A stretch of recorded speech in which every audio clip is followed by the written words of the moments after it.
Assalamualaikum warahmatullahi wabarakatuh. Selamat pagi kepada siswa-siswi SMP Baitul Izzah Boarding School. Semoga semuanya senantiasa dalam keadaan sehat walafiat, dan walaupun sebagian besar masih pada di rumah, mudah-mudahan tetap semangat dalam mengerjakan tugas-tugasnya, menjalankan kewajiban-kewajibannya terutama sebagai pelajar. Perlu diingat bahwa bertanggung jawab merupakan salah satu kompetensi dasar dalam mata pelajaran PPKN ya. Nah, sekarang nih Ibu mau mengingatkan untuk siswa-siswi kelas 7 yang PPKN-nya diampu oleh Ibu untuk segera melengkapi tugas-tugasnya sebagai bentuk tanggung jawab kalian. Insya Allah tugas-tugasnya mudah dan tentu kalian bisa bertanya apabila ada kesulitan atau kendala dalam pembelajaran.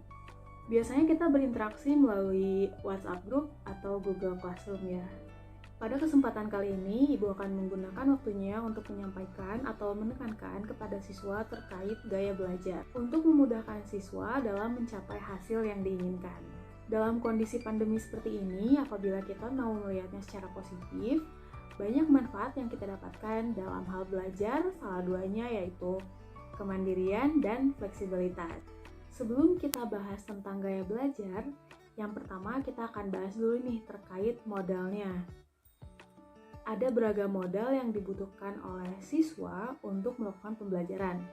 Tapi, yang paling penting dan mesti dimiliki oleh semua siswa atau semua orang, yaitu motivasi. Singkatnya, motivasi itu adalah dorongan. Dorongan yang membuat kita akhirnya melakukan suatu hal. Motivasi bisa datang dari mana saja, bisa dari maupun dari orang lain. Contohnya, orang tua, teman, kakak, atau mungkin tokoh-tokoh publik secara nyata maupun tokoh-tokoh fantasi yang mungkin menginspirasi kalian hingga akhirnya kalian terdorong untuk belajar. Jadi, bisa juga ya kalian memotivasi diri kalian sendiri maupun memotivasi orang lain.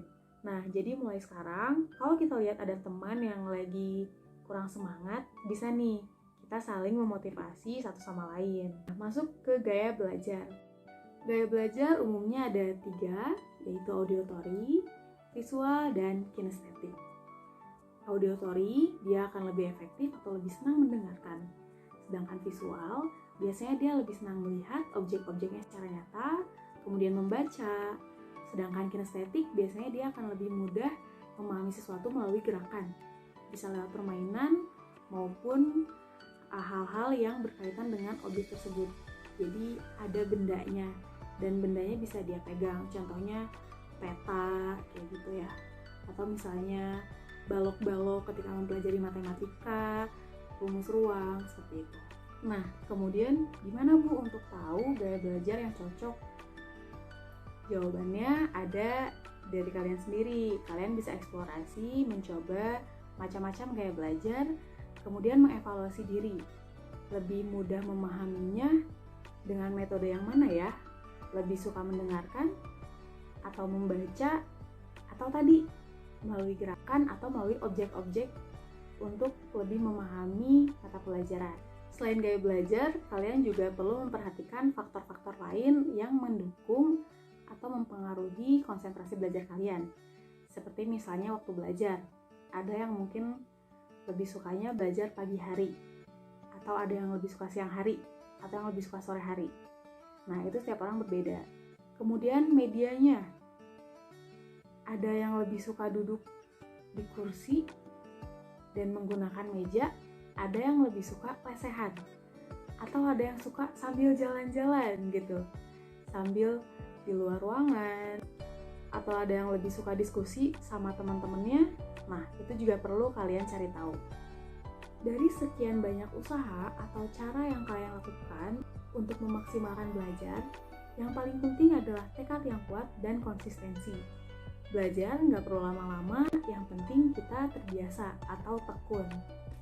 Kalau kita sudah punya kebiasaan belajar, insya Allah ketika mendapatkan tugas atau menghadapi ujian, itu tidak terlalu kaget atau tidak terlalu cemas ya, karena kita sudah terbiasa dengan materi-materinya.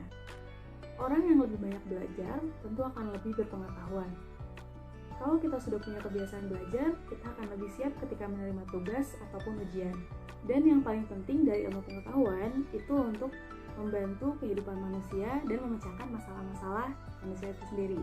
Sebagai informasi tambahan, akan Ibu sampaikan tingkatan kemampuan belajar kognitif atau otak kita. Tingkatan ini berskala dari C1 hingga C6.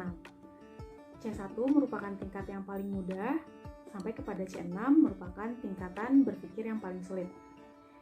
C yang pertama yaitu pengetahuan atau knowledge. Nah, ini berupa kemampuan otak kita untuk menghafal. Jadi, materi-materi yang kita pelajari itu cukup dihafal dan kita menjawabnya sesuai dengan hafalan kita.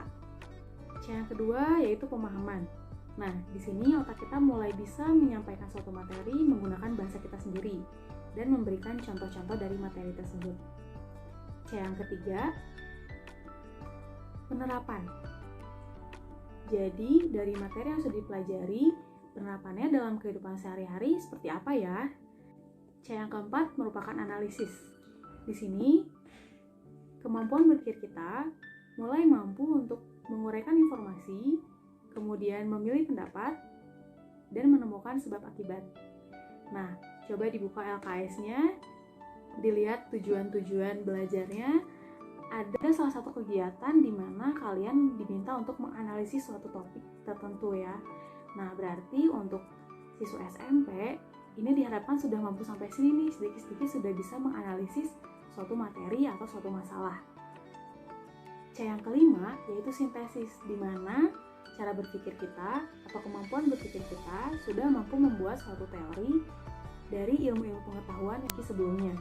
Kemudian C yang keenam, C yang paling tinggi yaitu evaluasi, di mana kemampuan berpikir kita sudah mulai bisa menilai suatu ide, suatu materi, atau suatu cara, ataupun suatu metode.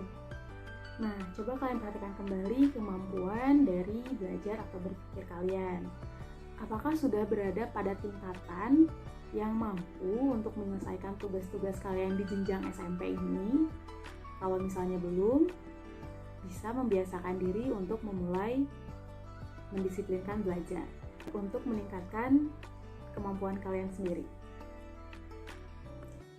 Nah, sekian yang bisa Ibu sampaikan.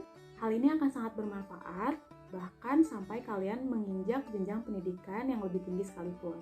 Mohon maaf atas segala kesalahan dan kekurangan dari Ibu. Alhamdulillah jazakumullahu khairan. Assalamualaikum warahmatullahi wabarakatuh.